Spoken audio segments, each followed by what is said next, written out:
Hello friends, स्वागत है आपका इजी एग्जाम क्विज में। आज के वीडियो में हम आपसे आपका संविदा विधि के बारे में बात करने वाले हैं। जिसको आप जो है एक सब्जेक्ट आपका स्पेशल कॉन्ट्रैक्ट लॉ है, ठीक है, उसके बारे में हम बात करने वाले हैं। यह आपका जो है काफी ज्यादा इंपॉर्टेंट एक सब्जेक्ट है। इसका जो है संविदा विधि का पेपर आपका एलएलबी में और बीए एलएलबी में पूछा जाता है। एलएलबी में यह आपका दूसरा पेपर होता है और बीए एलएलबी में भी आपका जो है यह दूसरे सेमेस्टर का दूसरा पेपर होता है, ठीक है।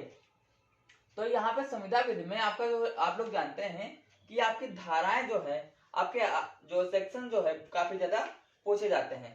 तो आपके जो है संविदा विधि का जो है आप में दो सेक्शन है। जैसे देखिए आप लोग, आपका जो संविदा विधि है, संविदा विधि, ठीक है, आपका सेमेस्टर फर्स्ट में केवल संविदा विधि था, ठीक है, लेकिन सेमेस्टर 2 में आपका संविदा विधि सेम टू सेम, उसके आगे आपको क्या लग गया, विशिष्ट मीन्स स्पेशल कॉन्ट्रैक्ट लॉ, ठीक है। विशिष्ट संविदा विधि मीन्स स्पेशल कॉन्ट्रैक्ट लॉ। आपका ये जो है आपका ये यूनिट 2 का जो है सब्जेक्ट है, ठीक है। यह आपका पेपर 2 होता है। यहाँ पे बीएलएलबी सेमेस्टर 2 का जो है दूसरा पेपर है। इसमें हम आप बात करने वाले हैं कि आपके जो है इसमें धाराएं होती हैं। इसमें धाराएं काफी ज्यादा पूछी जाती हैं। धारा जो है इसमें पूछी जाती हैं, तो उस धाराएं के बारे में हम बात करने वाले हैं। इसमें आपकी जो है सिलेबस में की बात की जाए तो सिलेबस में आपकी जो है दो टाइप की धाराएं होती है। जैसे एक पार्टनरशिप वाली धारा होती है और एक कॉन्ट्रैक्ट लॉ के सेम टू सेम धारा होती है, ठीक है। दोनों के बारे में हम आज बात करने वाले हैं। आपकी जो इंपॉर्टेंट धाराएं होंगी उसको हम बताने वाले हैं, ठीक है।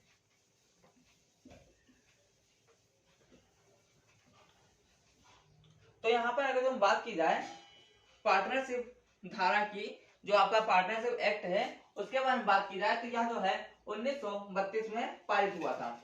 1932 में आपका जो है पार्टनरशिप एक्ट हुआ था, पार्टनरशिप लॉ, ठीक है, मीन्स भागीदारी अधिनियम 1932।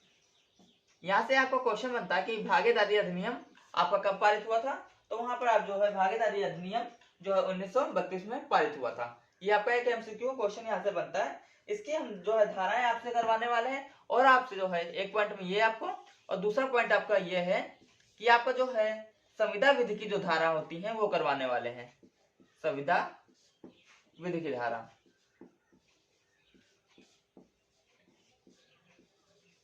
ठीक है। संविदा विधि में आपने जो पिछले सेमेस्टर में जब देखा था, तो पिछले सेमेस्टर में वहां पे कुछ जो है धाराएं दी हुई थी और इसमें भी आपकी धाराएं दी गई हैं। इसमें आपका जो है धारा 124 से लेकर धारा 210 तक आपका जो है सिलेबस में है, ठीक है। और यहीं पे अगर जो भागीदारी की बात की जाए तो यहाँ पे धारा 1 से लेकर धारा 64 तक आपका जो है सिलेबस में है, ठीक है। हम इन दोनों पार्टों की आपसे बात करने वाले हैं। ये अगर जो आप लोग पार्ट पढ़ लेते हैं तो आपका भागीदारी का एक सेक्शन समाप्त हो जाता है। आपका एक पोर्शन भागीदारी संविदा विधि में आपका समाप्त हो जाएगा, ठीक है। आगे जो है हम धाराओं की बात करते हैं। अब आपको जो है साझेदारी अधिनियम 1937 जो हुआ, 1932 जो आपका हुआ, उसकी धाराएं करवाने वाले हैं, ठीक है। तो यहाँ पे आप देखिए, आपको हम एक टेबल के माध्यम से बताने वाले हैं, आपको याद हो जाए इसकी हम कोशिश करेंगे। साझेदारी अधिनियम 1932, आप ऐसे एक जो है आपको याद कराने की कोशिश करेंगे। बाकी देखिए यहाँ से ऐसे पॉइंट आप निकाल लीजिए। अगर जो आपको जल्दी याद करना है तो ये टेबल बना के जो है याद करने का एक इजी तरीका होता है।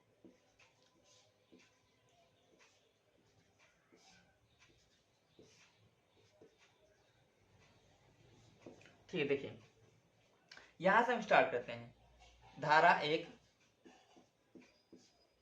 ठीक है, धारा 2, धारा 3, ठीक है। यहाँ पे धारा आपका जो है 3 आपका इतना इंपॉर्टेंट नहीं है, धारा 4 आपका काफी ज्यादा इंपॉर्टेंट, धारा 4, धारा 5, धारा 8 आपका यहाँ पे हो गया, धारा इधर आपका जो है 9 हो गया, ठीक है। ऐसे यहाँ पे आ जाएंगे आपका धारा 10, धारा आपका जो है 11, धारा आपका 14, ठीक है।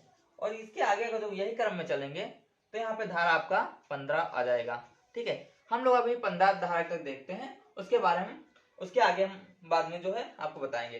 धारा 1 आपका जो होता है वो क्या होता है, धारा 1 में आपको जो है जैसे साझेदारी अधिनियम 1932 जो है इसकी ऑल अबाउट डिटेल दी गई है, डिटेल है मतलब पूरी इसमें डिटेल दी गई, क्या ये साझेदारी अधिनियम होगा, इसका शीर्षक दिया गया है धारा 1 में, साझेदारी अधिनियम का, ठीक है। इसका जो है प्रारंभ दिया गया है कि ये कैसे कहां से प्रारंभ हुआ, ये आपको धारा 1 में आपको सब कुछ पढ़ने को मिलेगा, ठीक है। धारा 1 में मान लीजिए आपसे क्वेश्चन आ जाता है कि साझेदारी अधिनियम का शीर्षक कौन सी धारा में दिया गया है, तो आप लोग धारा 1 टिक कर सकते हैं, ठीक है। अगला आपको जो धारा आपकी जो 2 है इसमें जो है परिभाषा दी गई है, धारा 2 में परिभाषा दी गई है, ठीक है। धारा 2 में आपका परिभाषा दिया गया है, ठीक है। धारा 4 आपका जो है इसमें आपका क्या दिया गया है, इसमें जो साझेदारी करता है, साझेदारी जो भी व्यक्ति आपके साथ करता है, ठीक है, तो वो जो साझेदारी मान लीजिए आप ये हैं और आपका ये कोई फार्म है, ठीक है, इसमें कोई बंदा आके इसमें साझेदार मिलता है, तो इस फार्म में जो साझेदारी ये करेगा तो इस बंदे की जो है साझेदार ये होगा, ठीक है। इस साझेदार की परिभाषा जो है धारा 4 में दी गई है, ठीक है। आपको समझ में आया होगा कि आपको धारा 4 में क्या बताया गया है, किसमें साझेदार की परिभाषा की डेफिनेशन।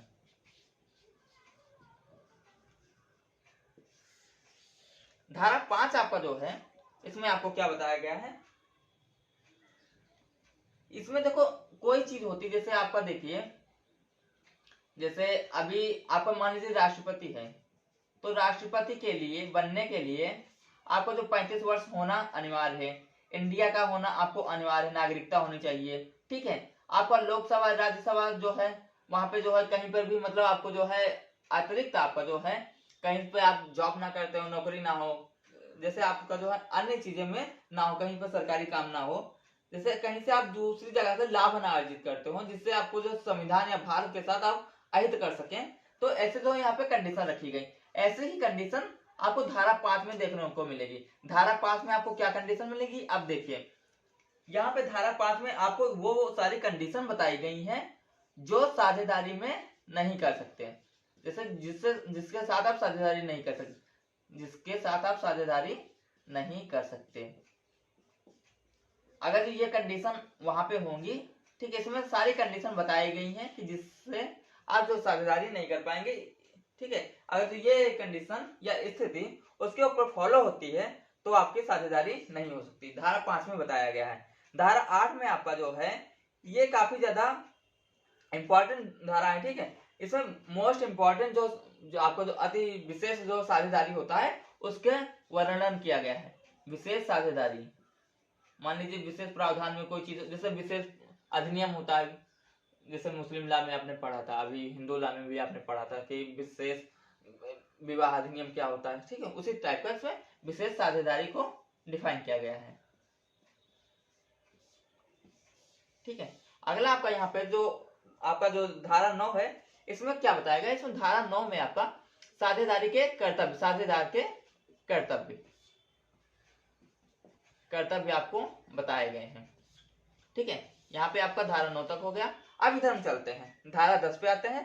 धारा 10 पे आपका जो है यहाँ पे धोखाधड़ी का मामला यहाँ पे पेश हो रहा है। धोखाधड़ी के कारण जो आपका नुकसान होता है उसकी पूर्ति का जो कर्तव्य होगा वो आपको बताया गया। यहाँ पे धोखाधड़ी के कारण नुकसान की पूर्ति बताई गई है,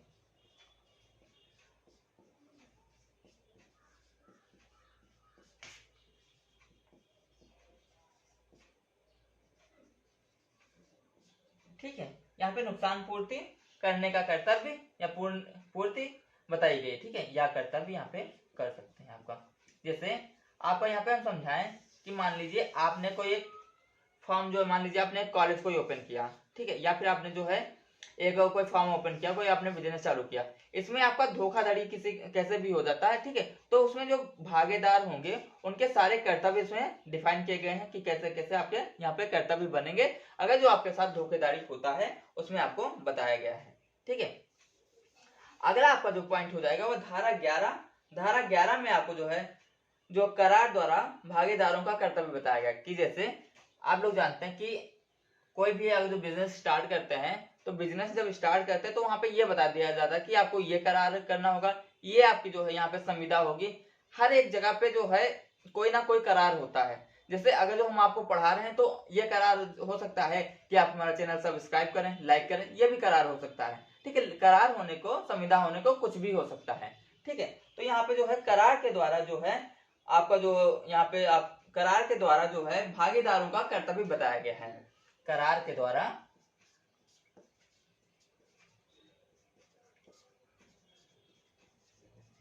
भागीदारों का कर्तव्य इसको बताया गया है धारा 11 में, ठीक है। धारा 14 आपका जो है वह फर्म की संपत्ति की जो है बताया गया है कि फर्म को जो है कैसे बताया गया है कि फर्म की संपत्ति आपका क्या होता है उसको बताया गया। फर्म आप लोग जानते हैं कि जैसे फर्म आपको यहाँ पे हम समझाते हैं फर्म क्या होता है। जैसे यहाँ पे आप कोई भी चीज अपनी कंपनी टाइप का ओपन करते हैं उसको फर्म बोलते हैं। इसकी जो संपत्ति होता है इसको फर्म की संपत्ति बताया जाएगा, ठीक है। इसमें फर्म की संपत्ति का व्याख्या है, फर्म की संपत्ति, ठीक है। आपका धारा 15 बचा। धारा 15 हम आपको बता दें, धारा 15 को जो है फर्म की संपत्ति में जो आपकी फर्म होती है इसमें आयोजन का आवेदन आप जो करते हैं, ठीक है, उसका जो है व्याख्यान किया गया है। आवेदन का व्याख्यान, ठीक है। ये आपका जो है 1 से लेकर 15 तक धाराएं जो इंपॉर्टेंट धाराएं हैं आपकी वो हुई। अब हम अगली धाराएं आपको बता रहे हैं, ठीक है। तब तक के लिए आप सब्सक्राइब और लाइक कर दीजिए। इसके आगे हम बात करने वाले हैं कि धारा 16 से लेकर आपका कौन सी धाराएं आपकी इंपॉर्टेंट है, क्योंकि सारी धाराएं पढ़ना और जो है उसको बताना केवल बेकार होगा, क्योंकि सारी धाराएं जो इंपॉर्टेंट नहीं है उसको आपको बताने का कोई फायदा नहीं रहेगा, ठीक है। हम आपको बताते हैं कि आपकी अब आगे धारा आप कौन कौन से पढ़ेंगे, ठीक है। यहां से हम स्टार्ट करते हैं कि आपका धारा आपकी जो 16 है वो, इसके बाद आपकी धारा आपकी जो धारा 17 को बताएंगे। उसके बाद धारा आपको 18 आपकी धारा जो है वहां पे इंपॉर्टेंट है। धारा 19 आपकी इंपॉर्टेंट है, ठीक है। यहाँ पे धारा आपकी 20 इतनी इंपॉर्टेंट ना होकर धारा 21 आपकी उससे ज्यादा इंपॉर्टेंट है। धारा 21 के बाद आपका जो है 22, ये सब 22 ऐसे लिख रहे हैं आप, शॉर्ट में लिख रहे हैं आप, थोड़ा उसको समझ लीजिएगा, ठीक है। यहाँ पे आपका उसके बाद 25, इसके बाद आपका जो है 27, ये धाराएं हैं, ठीक है। आप धारा हम नहीं लिख रहे हैं, आप लोग उसको समझ लीजिएगा।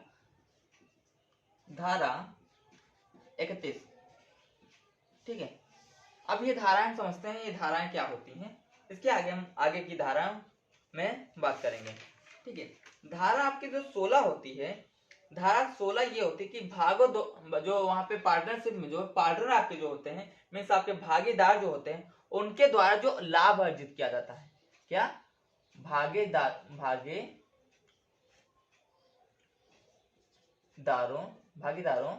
के द्वारा अर्जित, यहाँ पे व्यक्तिगत जो लाभ होता है उसको बताया गया है, व्यक्तिगत लाभ। जैसे एक फर्म यहाँ पे कोई ओपन हुई, इसमें इतने लोग भागीदार हैं, ठीक है। तो इस बंदे के द्वारा जो यहाँ पे अर्जित लाभ होगा, लाभ, ठीक है, मान लीजिए ए के द्वारा जो यहाँ पे अर्जित लाभ होगा ये इसका जो है व्यक्तिगत लाभ होगा, इसको जो है धारा 16 में डिफाइन किया गया। और जो ये फर्म के द्वारा जो अर्जित लाभ है इसको इस धारा में डिफाइन नहीं किया गया। ये लोग आप ध्यान रखना, आप लोग कंफ्यूज मत हो जाना, ठीक है। इसके अब आगे हम बात करते हैं धारा 17 में। धारा 17 में जो है आपको मान लीजिए कोई फर्म खोले हैं, फर्म आप लोग अभी तक समझ गए हो। फर्म में परिवर्तन के बाद जो भागीदारों का अधिकार और कर्तव्य होता है उसको बताया गया है। जैसे फर्म आपका कोई था, इसमें आपने कोई परिवर्तन किया, फर्म परिवर्तन के बाद इसमें जो भागीदार होंगे के अधिकार व कर्तव्य को बताया गया एवं कर्तव्य। ठीक है, इसमें आपको बताया गया। धारा 18 आपका क्या हो जाएगा, धारा 18 में आपको भागीदार जो आपका जो फर्म होता है का एजेंट, भागीदार फर्म का एजेंट को व्याख्या किया गया है, एजेंट की व्याख्या की गई है। ठीक है, एजेंट की व्याख्या की गई। एजेंट आप लोग जानते हैं, जो कई व्यक्ति का जो है एक जो मैनेजर होता है उसको एजेंट बोल सकते हैं। ठीक है, यहाँ पे जो है आपका धारा 19 में आपका क्या बोला गया है, इसमें आपको ये बोला गया कि भागीदार का अधिकार जो होता है, जो फर्म के एजेंट के रूप में भागीदार होता है, उनके अधिकारों का वर्णन किया गया है। भागीदारों के अधिकार का वर्णन, कौन से भागीदार, जो फर्म के भागीदार हैं, फर्म के भागीदार हों। ठीक है, आपका धारा अब 21 में आपको बताया गया है कि आपात स्थिति में जो पार्टनर होता है, जो आपका भागीदार होता है, उसके क्या जो है अधिकार हो सकते हैं। ठीक है, आपात स्थिति में भागीदार के अधिकार का वर्णन किया गया है। ठीक है,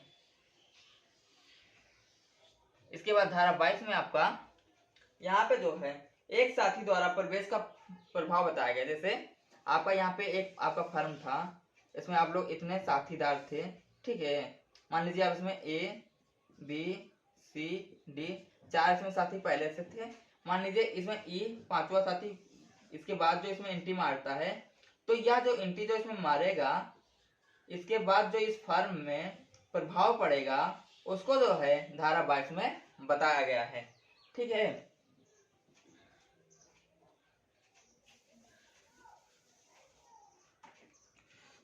नए न्यू पार्टनर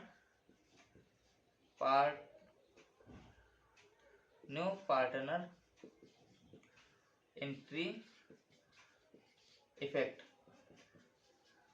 को इसमें बताया गया है। ठीक है, अगला धारा 25 में आपका क्या बताया गया है कि धारा 25 की अगर बात करें यहाँ पर हम, तो धारा 25 आपके जो फर्म में, जैसे आपने फर्म आप तक जो आप लोग समझ गए होंगे कि फर्म आपका क्या होता है। फर्म के जो कृत्य होते हैं, मीन्स फर्म के जो यहाँ पे फर्म कोई होगा, इसके जो काम होंगे, इसमें जो काम होंगे उसमें भागीदार जो होगा उसका क्या दायित्व होगा, इसको यहाँ पे बताया गया है कि धारा 25 में आपके भागीदार का दायित्व बताया गया है। फर्म के भागीदार का दायित्व बताया गया।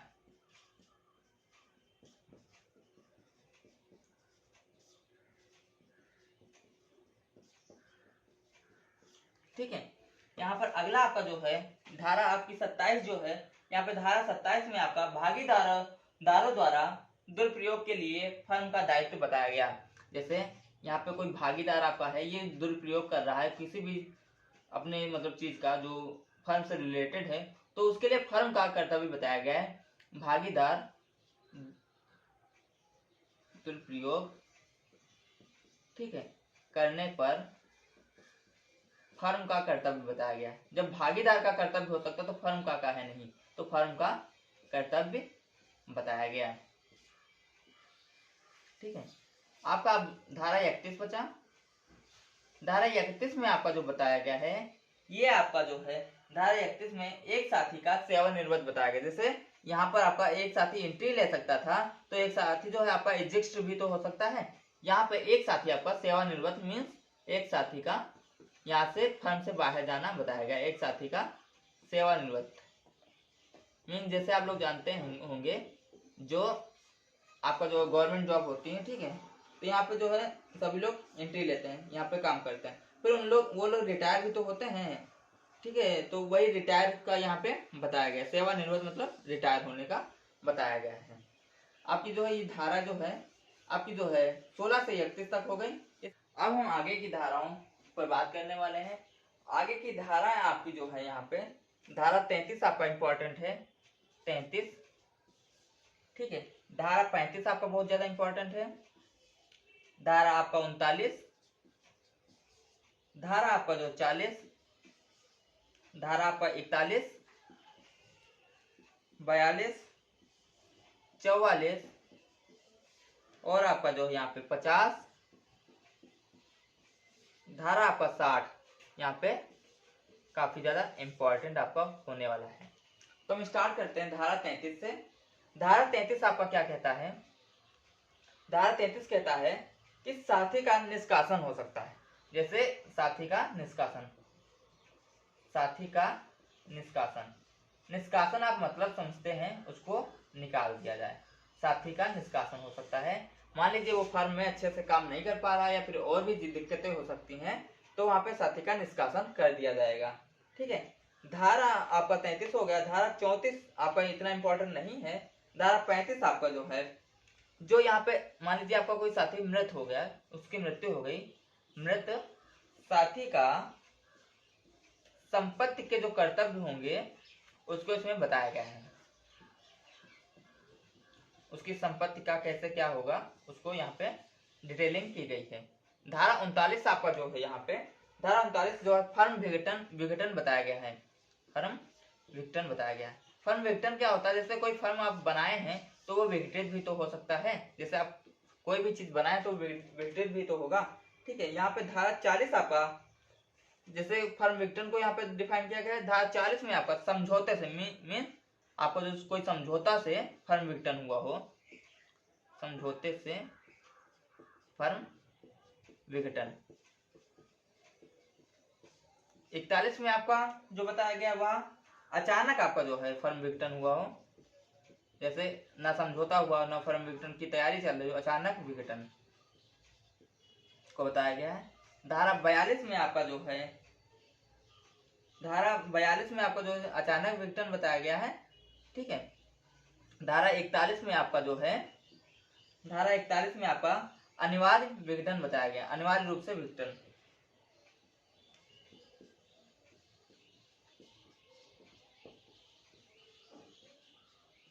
धारा 44 आपका जो यहाँ पे हो जाएगा वह आपका न्यायालय से जो है विघटन फर्म को बताया गया है, न्यायालय से फर्म का विघटन बताया गया है, ठीक है। धारा 50 आपका जो है वह व्यक्तिगत लाभ बताया गया, यहाँ पे लाभ डिफाइन किया गया है। धारा 60 आपका यहाँ पे जो हो जाएगा, यह आपका धारा 60 जो है फर्म का नाम, व्यवसाय की प्रकृति में परिवर्तन या रिकॉर्ड बताया गया है। फर्म का नाम, व्यवसाय की प्रकृति, व्यवसाय की प्रकृति में परिवर्तन का रिकॉर्ड बताया गया है, ठीक है। परिवर्तन का रिकॉर्ड बताया गया है।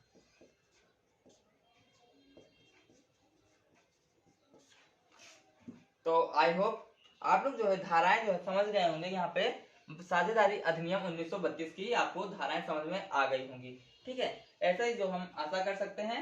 और आपका जो है, आपका जो एक पार्ट और आपका बचा है सेक्शन ऑफ कॉन्ट्रैक्ट लॉ, उसको भी हम अभी करवाने वाले हैं, ठीक है। अब देखिए हम आपको बताते हैं कि आप एमसीक्यू क्वेश्चन का जो है कैसे अच्छे से प्रैक्टिस कर सकते हैं, ठीक है। आप लोग जानते हैं कि आपका पेपर जो है एमसीक्यू बेस होने वाला है, एमसीक्यू होगा, ठीक है। तो एमसीक्यू क्वेश्चन की प्रैक्टिस करना आपके लिए काफी ज्यादा इंपॉर्टेंट है। तो आपको जो है कम से कम, जैसे एक सब्जेक्ट आपका होगा तो एक सब्जेक्ट में आपको 100 क्वेश्चन आएंगे एग्जाम में,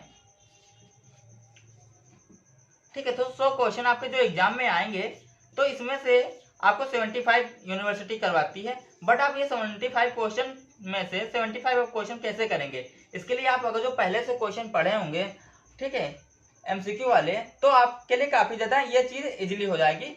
चाहे जहां से क्वेश्चन बने आपका जो है क्वेश्चन हो जाएगा। तो ये 75 क्वेश्चन करने के लिए आपको जो है रिवीजन करने की जरूरत है, आपको पढ़ने की जो है मीन्स आपको प्रैक्टिस करने की जरूरत है। ठीक है, प्रैक्टिस आपको कैसे करना है, तो उसके लिए हम आपको बताते हैं कि एक सब्जेक्ट के लिए आपके लिए जो है कम से कम 400 से 500 में बीच में आपको एमसीक्यू क्वेश्चन मिल जाएंगे। ठीक है, तो अगर जो एक सब्जेक्ट का इतना हो गया तो 5 सब्जेक्ट का आप लोग जानते हैं कितना हो जाएगा कि लगभग 2000 से ज्यादा, 2000 से ज्यादा। तो 2000 से ज्यादा कितना, आपको 2200 क्वेश्चन, ठीक है, आपको पीडीएफ फॉर्म में अवेलेबल करवा दिया जाएगा फॉर्म में। उसके लिए आपको जो है यहाँ व्हाट्सएप नंबर जो है इस पे आपको मैसेज करना होगा 7007545536। ठीक है, इस पे आप जो है व्हाट्सएप नंबर पे मैसेज कर सकते हैं। आपको जो है LLB second same, BA LLB second same, BA LLB fourth same की पीडीएफ अवेलेबल हो जाएंगी। ठीक है, आप जो है इस कांटेक्ट नंबर पे जो है मैसेज व्हाट्सएप पे कर सकते हैं। ठीक है, अब इसके आगे हम जो है आपको संविदा विधि की जो धाराएं हैं उसको बताने वाले हैं। अभी आपको हमने बताया कि संविदा विधि की धाराएं आपको पिछले भी पेपर में पूछी गई थी, लेकिन वहां पे धाराओं का जो है अलग सिलेबस था, यहाँ पे धाराओं का दूसरा सिलेबस है। मीन्स वहां पे जो है कुछ पहले की धाराएं में जैसे 1 से मान लीजिए 200 तक धाराएं हैं, तो वहां पे जो है कुछ 1 से मान लीजिए 50 तक धाराएं पूछी गई हो, तो यहाँ पे जो है उसके आगे की धारा है। ऐसे करके यहाँ पे जो है यहाँ पे धारा 124 से लेकर धारा 210 तक आपका सिलेबस में दिया गया है। ठीक है, तो हम एक बार एक करके आपको धाराएं बताएंगे। आपकी हम स्टार्ट करते हैं कि आपकी कौन कौन सी धाराएं इंपॉर्टेंट है। तो आपका जो है ये कुछ धाराएं लिखी गई हैं, इसके आगे हम आपकी धाराएं बता रहे हैं आपकी कौन कौन सी इंपॉर्टेंट है। ठीक है, तो यहाँ पे धारा 178A, उसके आगे अगर जो हम धारा की बात करेंगे तो वहां पे आपका जो है धारा इसी क्रम में 182, 183, इसके बाद आपका जो है धारा 184, 186, 87 आपका इंपॉर्टेंट हो जाएगा। उसके आगे आपकी जो है इंपॉर्टेंट धाराओं में से 188 और 189 आपकी भी काफी इंपॉर्टेंट होती है। उसके आगे आपका जो है 191, 193 आपकी धारा इंपॉर्टेंट हो जाएगी। उसके बाद आपका धारा 201 आपका इंपॉर्टेंट हो जाता है, धारा 204 आपका इंपॉर्टेंट हो जाता है। ठीक है, यहाँ पे आपका 2 धाराएं आपकी इंपॉर्टेंट बची हैं, वो हम बता दें। धारा आपका जो है 204 हो गया, धारा 206, और धारा आपका जो है 206 के बाद आपका धारा आपका 210 इंपॉर्टेंट हो जाता है। इतनी धाराएं आपकी जो है संविदा विधि की धाराओं में इंपॉर्टेंट धाराएं हैं जो आपके सिलेबस में दी गई हैं। तो हम एक बार एक करके बताते हैं कि धारा कैसे क्या है। ठीक है, तो हम स्टार्ट करते हैं धारा 124 से। धारा 124 आपका क्या कहता है, ये कहता है कि क्षतिपूर्ति के अनुबंध, जैसे आपका जो है कोई चीज बिगड़ गई है, किसमें में नुकसान हो गया, जैसे क्षतिपूर्ति हो गया है, उसमें जो करार हुआ था उसकी परिभाषा इसमें बताए गए हैं कि क्षतिपूर्ति करार इसमें परिभाषित किया गया है।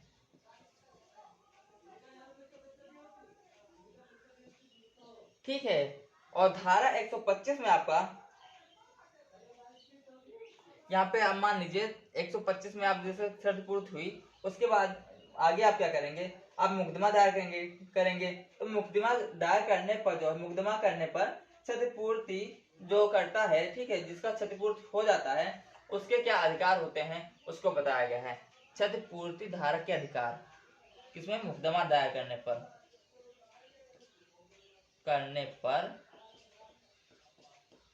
क्षतिपूर्ति के अधिकार। ठीक है, यहीं पे आपका धारा 126 आपको जो निकल के आएगा, वह आपका जो धारा 126 गारंटी का अनुबंध या फिर जो है आपका मुख्य देनदार और लेनदार के बारे में बताया गया है। गारंटी का अनुबंध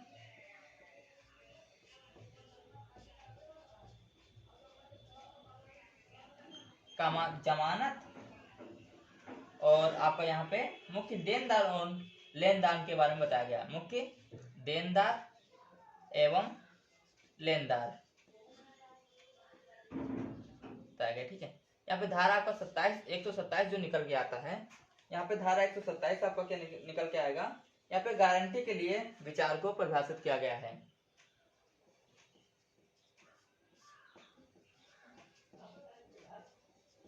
विचार को परिभाषित किया गया। ठीक है, धारा 127 आपका हो गया। धारा 128 आपका क्या कहता है? धारा 128 ये कहता है कि जमानतदार का दायित्व क्या होता है। जो जमानतदार होता है, जो जमानत करवाता है, जमानतदार का दायित्व। ठीक है, धारा 129 में आपका जो है यहाँ पर निरंतर गारंटी मीन्स आपका जो लगातार गारंटी को हिंदी में प्रत्याभूत कहते हैं, और आपका प्रत्याभूत पे क्वेश्चन बनता है। ठीक है, तो यहाँ पे प्रत्याभूत और गारंटी आप दोनों याद कर लीजिए, ये दोनों सेम वर्ड हैं, वो इंग्लिश का है, वो हिंदी का है, ये चीज आपको याद होना चाहिए। तो निरंतर गारंटी को यहाँ पे परिभाषित किया गया है, निरंतर गारंटी को बताया गया है। परिभाषित करने का मतलब है कि वहां पे उल्लेख किया गया, बताया गया है। ठीक है, 130 में आपको जो है सतत गारंटी को बताया गया है, सतत गारंटी।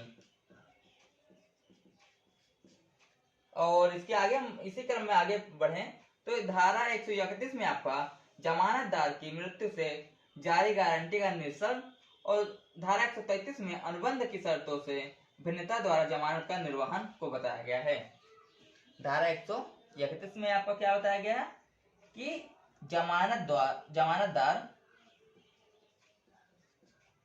जमानतदार की मृत्यु से जारी गारंटी का निरसन मीन्स जो मान लीजिए किसी व्यक्ति की मृत्यु हो गई कि तो वह जो गारंटी उसकी जारी थी उसका कैसे समाप्ति हो जाएगी, उसको यहाँ पे बताया गया है। धारा 133 आपका अनुबंध की शर्तों में भिन्नता द्वारा जमानत का निर्वहन बताया गया है, शर्तों द्वारा जमानत का निर्वहन। ठीक है, निर्वहन आपका। ठीक है, कैसे आप उसको पालन करवाते हैं, शर्तों द्वारा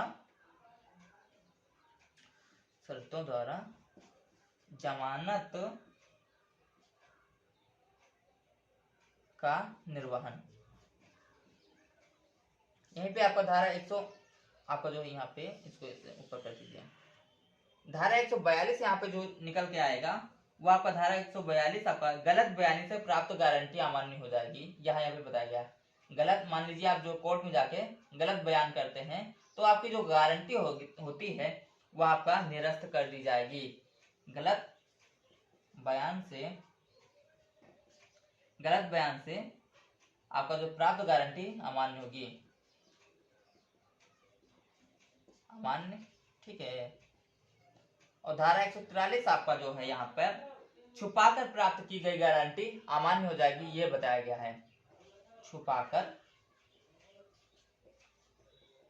प्राप्त की गई गारंटी जो है यहाँ पर बताया गया है अमान्य होगी,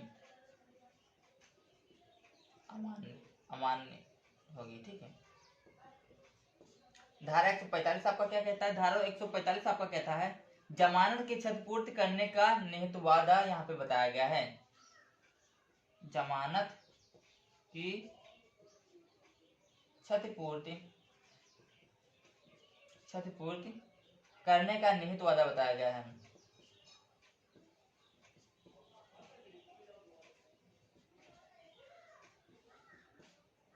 धारा 148 आपको क्या बताया गया है? धारा 148 में आपको जमानत, बेलर और बेली की परिभाषा दी गई है। जमानत, बेलर कामा बेली की परिभाषा। आपको जो सारा कुछ यहाँ पे डिस्क्राइब करना थोड़ा मुश्किल हो जाएगा, ठीक है, क्योंकि काफी लंबा फिर वीडियो हो जाएगा तो काफी ज्यादा उसके लिए दिक्कत हो जाती है अपलोडिंग वगैरह का। तो वहां पर आप जो है ऐसे समझिए कि यहाँ पे आपको जो बता रहे हैं वो काफी ज्यादा इंपॉर्टेंट होने वाला है। और धारा 149 आपका जमानतदार को सुपुर्दगी कैसे की जाए या कि कैसे की गई उसके बारे में बताया गया है।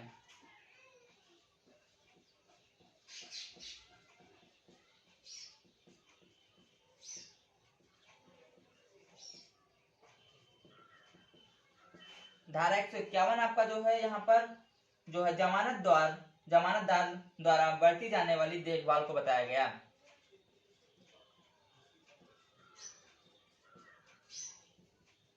बरती जाने वाली देखभाल।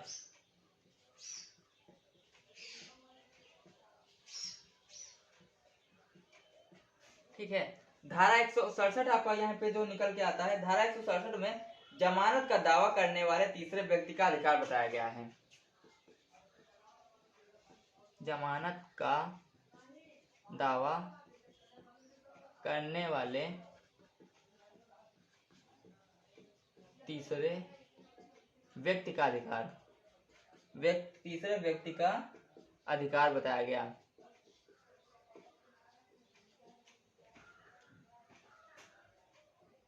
अगला यहाँ पे आपका पॉइंट जो निकल के आता है वह आपका धारा 170 आ जाएगा। धारा 170 में आपका जो है बेली का विशेष जो है अधिकार बताया गया है। बेली का विशेष ग्रहणाधिकार बताया गया है। बेली का विशेष ग्रहणाधिकार बताया गया, मीन्स आपको ग्रहण करने का अधिकार। ठीक है, ग्रहण करने का अधिकार को ग्रहणाधिकार कहते हैं। इसका संधि विच्छेद करने पर आप ग्रहण का अधिकार हो जाएगा, ग्रहण प्लस अधिकार हो जाएगा। ठीक है। अगला आपका 173 जो हो जाएगा वह आपका पावनी के अनुचर का अधिकार बताया गया है। पावनी के अनुचर का अधिकार।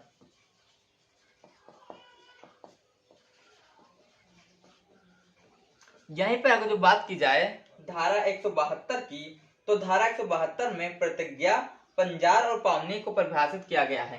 यहीं पे आप धारा 172 छूट गया, यहाँ पे प्रतिज्ञा, पावनी और पंजार को परिभाषित किया गया। ठीक है। अब 178 में आपका जो है यहाँ पर शून्यकरणीय अनुबंध के तहत कब्जे वाले जो व्यक्ति की प्रतिज्ञा होती है, उसके द्वारा जो प्रतिज्ञा ली जाती है उसको बताया गया है। शून्यकरणीय अनुबंध, अनुबंध में कब्जे वाली के द्वारा जो प्रतिज्ञा ली जाती है उसको बताया गया है। ठीक है। अगला आपका जो यहाँ पे आ जाएगा वो आपका 182 धारा है, जो काफी ज्यादा इंपॉर्टेंट है। 182 धारा में आपको एजेंट और प्रिंसिपल को परिभाषित किया गया है। एजेंट एवं प्रिंसिपल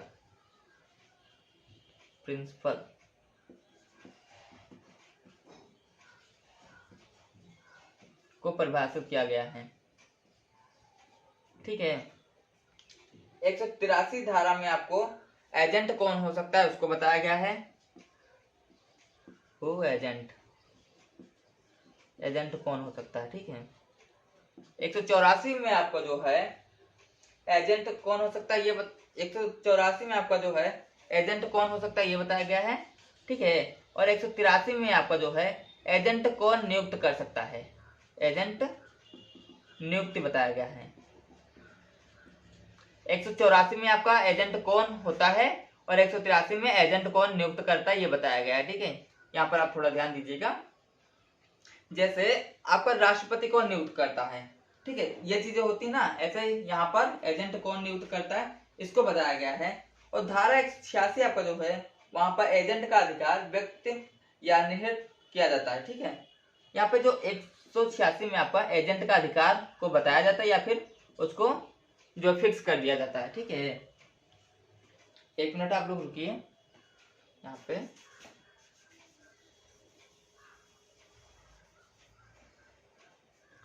एजेंट का अधिकार जो होता है इसको निहित या व्यक्त किया जाता है, ठीक है, कर दिया जाता है। जैसे यहाँ पे राष्ट्रपति का अधिकार क्या होता है, ठीक है, या फिर उसको क्या अधिकार होता है, किसी भी चीज का जो है अधिकार हो पता होना चाहिए। जैसे मान लीजिए आपके जो है यहाँ थाना है, चौकी है, तो उसका क्या अधिकार होता है, वो चीजें जो है कहीं ना कहीं डिफाइन होती है ना। तो वही चीज है यहाँ पे जो डिफाइन है 186 में कि एजेंट का अधिकार क्या है, इसको यहाँ पे निहित कर दिया गया है। ठीक है। अगला आपको जो यहाँ पे धारा 187 है, यहाँ पर जो है व्यक्त का और निहित अधिकार की जो परिभाषा दी गई, जैसे कि क्या चीज व्यक्त किया जा सकता है, किसको निहित किया जा सकता है, व्यक्त और निहित, जैसे किसको बताया जा सकता है, किसको नहीं, क्या चीज बताना है, क्या अधिकार हो सकता है, उसको परिभाषित किया गया है व्यक्त और निहित की परिभाषा। जैसे आपके यहाँ मान लीजिए थाना है, तो थाना की एक जो है सीमा होगी, ठीक है, मान लीजिए एक सीमा होगी, या फिर आपका एक जिला है तो जिला की एक सीमा होगी। तो वो जो सीमा होगी, वो जो आपकी सीमा है ना, उस सीमा को भी कहीं ना परिभाषित किया गया होगा ना। तो इसी तरह एजेंट का अधिकार है, ठीक है, इसको बताया गया निहित करके या फिर व्यक्त करके, ठीक है। तो यहाँ पे जो आपका जिला है, या जो डीएम को बताया गया है, ठीक है, तो वह जो अधिकार जो डीएम के, मान लीजिए यहाँ पे हम आपको समझाने की कोशिश करें, मान लीजिए ये आपका डीएम है, डीएम को उसके अधिकार बताया गया, ठीक है, डीएम को उसको अधिकार बता दिया गया, ठीक है। वो अधिकार जो होंगे, वो अधिकार कहीं ना कहीं तो परिभाषित किए गए होंगे ना। वो चीज यहाँ पे जो व्यक्ति अधिकार और निहित होते हैं, वो धारा 187 में परिभाषित किया गया है। ऐसे आप समझने की कोशिश कीजिए, ठीक है। और जिला और वो वाली बातें तो आपको बस समझाने की कोशिश है, बाकी उसको अन्यथा आप लोग ना लीजिएगा, ठीक है, ना आपको थाने को ना अपने जिला को, ठीक है, बस आपको समझाने की कोशिश है। ये चीज आप लोग ध्यान दीजिएगा, क्योंकि बाद में फिर दिक्कत आप लोग कर देते हैं कि आप लोग कि आपने उस वीडियो में ये बोला था, ये बोला था, ठीक है। तो बस आपको समझाने की कोशिश होती है। एजेंट के अधिकार की सीमा यहाँ पे बताई गई है धारा 188 में।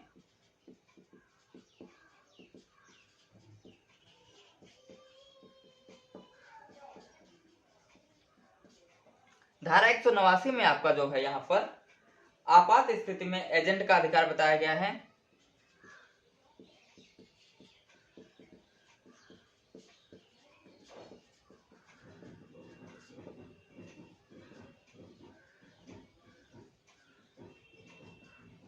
धारा 191 में आपका जो बताया गया वह उप एजेंट को परिभाषित किया गया है।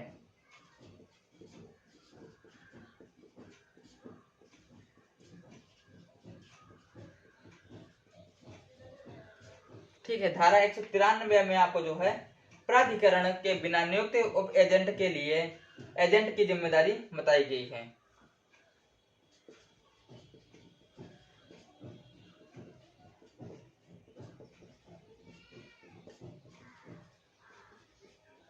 उपनियुक्त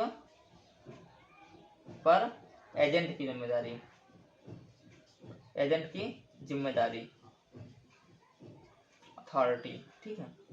201 धारा आपकी जो है, इसमें आपको एजेंसी की समाप्ति बताई गई है। कोई भी एजेंसी, उसकी समाप्ति, एजेंसी की समाप्ति। धारा 204 में आपका जो है यहाँ पर निरसन जहां अधिकार का आंशिक रूप से प्रयोग किया गया हो, जैसे कोई चीज का बोला जाए कि वहां पे आपको निरस्त किया जाता है, मीन्स उसको बाहर निकाल दिया जाता है, उसको निरसन कहते हैं। किसी चीज को बाहर निकाल देना उसको निरसन कहते हैं। उसको आंशिक रूप से जहां पे प्रयोग किया गया हो उसको यहाँ पे बताया गया है। निरसन का आंशिक रूप से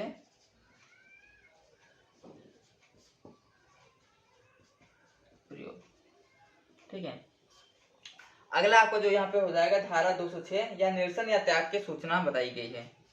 जैसे खुद से निरसन करना या फिर जो है कोई निरसन कर देता है, ठीक है, निरसन या त्याग आप देते हैं, उसकी परिभाषा। और 210 आपका जो यहाँ पे है धारा 210, इसमें आपको जो है उप एजेंट के अधिकार की समाप्ति बताई गई है कि आपके कहाँ उप एजेंट की समाप्ति हो जाती है।